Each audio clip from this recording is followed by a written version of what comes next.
Welcome to Yahoo Finance's special coverage of the 2023 Berkshire Hathaway Annual Shareholders Meeting.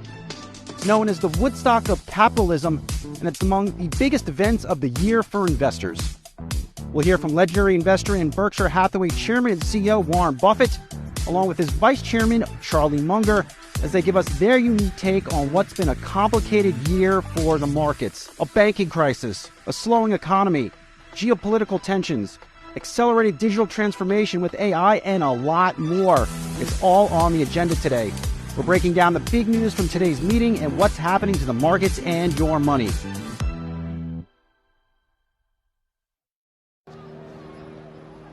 Brian Sozzi of Yahoo Finance here with Yahoo Finance's head of news, Myles Udland. And Myles and I, along with all of these people streaming out of the CHI Health Center in Omaha, Nebraska, have been ingesting hours and hours of Warren Buffett's insights into the economy and stocks alongside his right-hand man, Vice Chair Charlie Munger. And of course, we have a lot of takeaways, but let's start with three from this really celebration of capitalism, as those Berkshire shareholders love to call it. First off, the big banks. Everybody in this room was waiting, Myles, to hear from Buffett on his views on the banks. Of course, First Republic, now owned by JP Morgan. Buffett really not disappointing. Out of all the bank stocks that he talked about and the sector in and of itself, he said he liked Bank of America, which he owns 13% of. Yeah, well, so he came through his prepared remarks, which he said would be brief. They ran about 18 minutes, which I guess for Buffett counts as brief. And we kind of got right into it with the regional banks. And really the question was, what would have happened had the deposits of Silicon Valley Bank not been insured? And ultimately,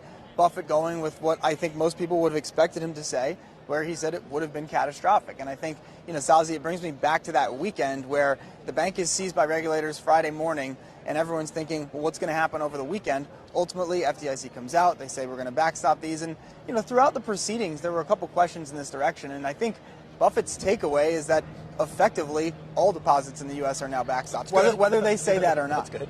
And that, of course, as well, Myles, as well. But, come Monday morning's open for the market. Yeah.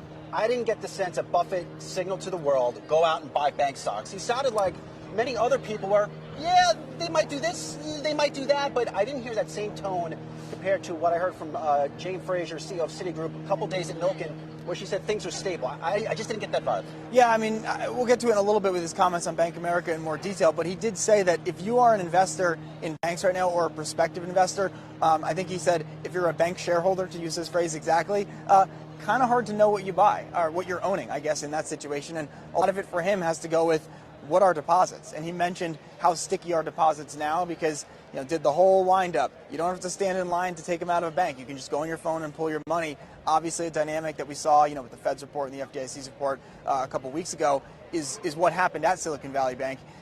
What has been happening in the sector is people are wondering who is next. But really, I think from Buffett's view, there's just a perception right now that you do not know for sure, what the business of a bank exactly looks like. And, you mentioned Bank of America, Myles, and you're a student of Warren Buffett and this meeting, been coming to it for many years.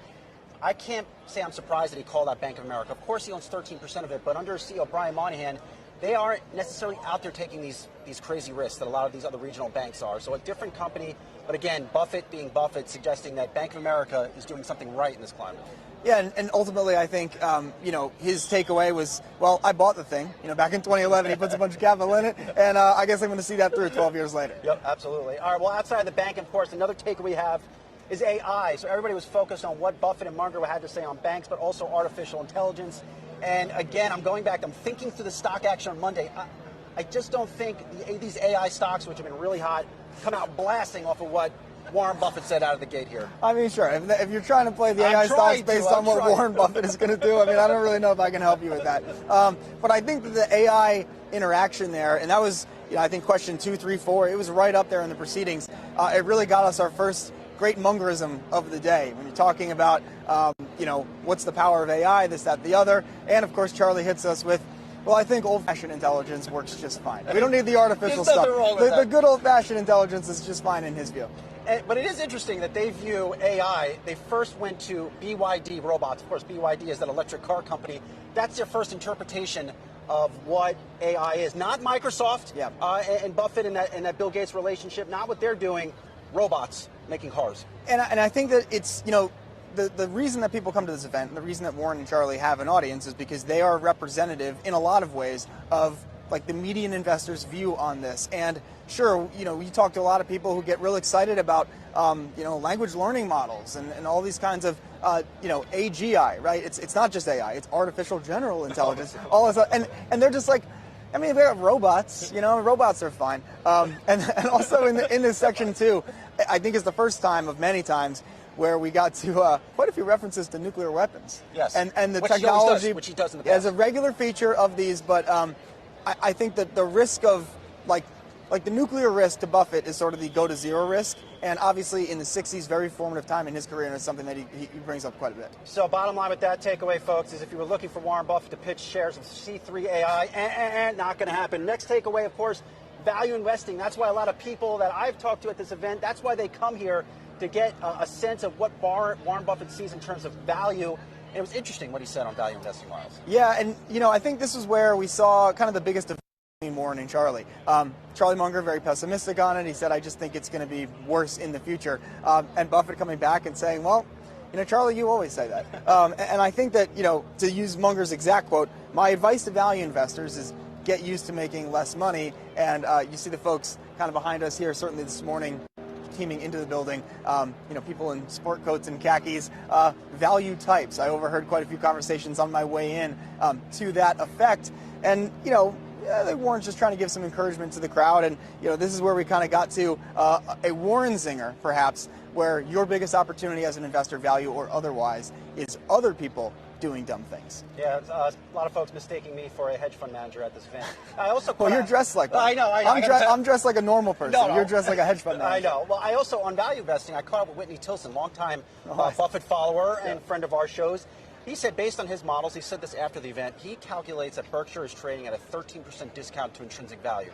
So if value investing is really dead, what do you do with Berkshire stock if it is that undervalued? Yeah, well, what did Warren say? $504 billion on a GAAP basis is what the stock is worth. And I think it's $504,000 per share. You do the quick and dirty math on that, divided by the 1,500, you get 333 for B shares, and I think they close around 320 on Friday. All right. So, Whitney always. Yeah. I've been in many presentations at this event with Whitney telling me that I should be buying Berkshire Hathaway. So I don't think you're going to get a different answer from him at other points in time. Fair enough. All right. Of course, we have a rapid fire section for you as well, hitting a lot of these favorite Yahoo Finance tickers. First up, Apple. Of course, Apple is a key holding inside of Berkshire Hathaway. And Myles, naturally, it took a little while to get that Apple question, but it was interesting how it was posed to him. It did. And we kind of got to it in two ways. I think what will draw the headlines is Buffett saying, I don't understand the product at all, I don't understand the phone, but I understand the business. He understands the business of selling phones, not necessarily how one makes a phone. But that also got into really what I think Apple has become the most instructive holding within Berkshire's portfolio. They pay a huge dividend, so every quarter they're getting they're getting $100 million check, or it's much larger than that, but 9-figure check coming to Berkshire Hathaway. Second thing, they buy back a lot of stock. So Berkshire's holdings in Apple, its percentage of the company that it owns, has gone up organically over time. We saw the announcement on Thursday night from Apple increasing the size of that buyback authorization, so it's going to continue to go up. And it led to this discussion of, how much Apple do you really own? And you look at the equity portfolio, it's about 40%. And Buffett was like, it's not 40%. We own a bunch of other stuff. See's Candies, Garanimals got tons of run today. Kids clothing brand, tons of run today. But basically being like, we're not 35% Apple because our equity holdings are only a small chunk of the whole Berkshire family. You look at Apple and you have to think, is this the new Coca-Cola for this generation in terms of investment for Warren Buffett? Is this Warren Buffett connecting with that next generation of investors? I think, look, you can kind of say, and Buffett would probably say this, it doesn't really matter what the product is. They have a dominant position in the market, they make a ton of money, they return a bunch of that money to shareholders. So whether you're selling Coca-Cola or you're selling iPhones, it hits all those criteria. And whatever generation you want to call any company, any company coming from, Buffett's going to like those characteristics. Next up, rapid fire session here. Paramount, of course, on Friday, the stock got absolutely slaughtered, slashing its dividend, bad quarter, lots of losses. And one thing that stuck with me from that quarter from Paramount, Myles, when I talked to Amex's CEO, Stephen Squeri, that story is on our homepage now, he says, do not surprise Warren Buffett. To me, he sounded surprised at this event. He did not come out and say, Bob Bakish is a phenomenal manager. Of course, that's the CEO of Paramount. He didn't do it. He didn't do it.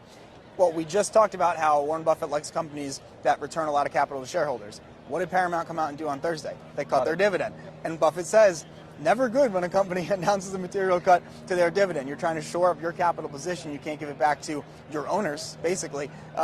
So I'll be interested to see what happens with that position.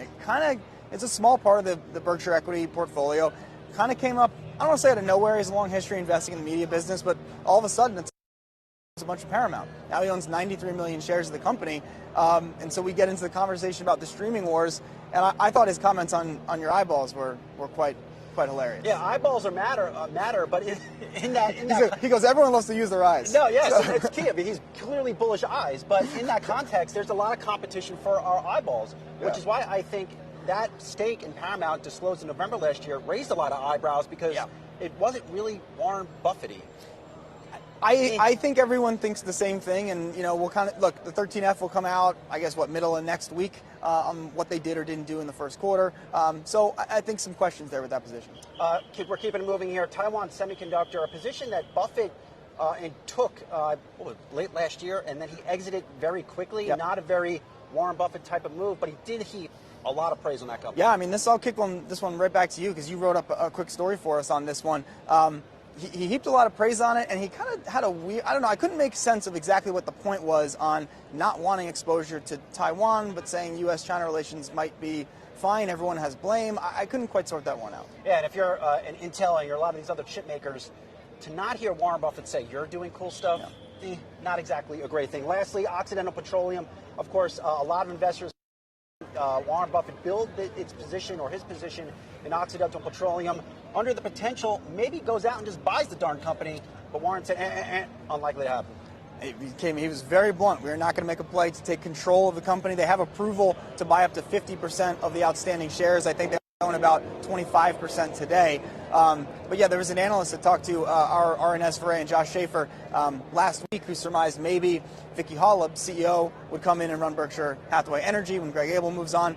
I mean, maybe that could happen. That's good. But yeah, it was a good one in the story. But Buffett kind of squashing that today. And then final takeaways. Myles, to you first. Really crowded. Man, this place is crowded. Yesterday, extremely stressful going into the convention hall. For me, two takeaways. One, amazing to see Warren Buffett, 92 years old, Charlie Munger, 99 years old, answering all these questions in top form. I'm just fascinated by the whole thing. And the next, last but not least, on Monday, the Morning Brief newsletter.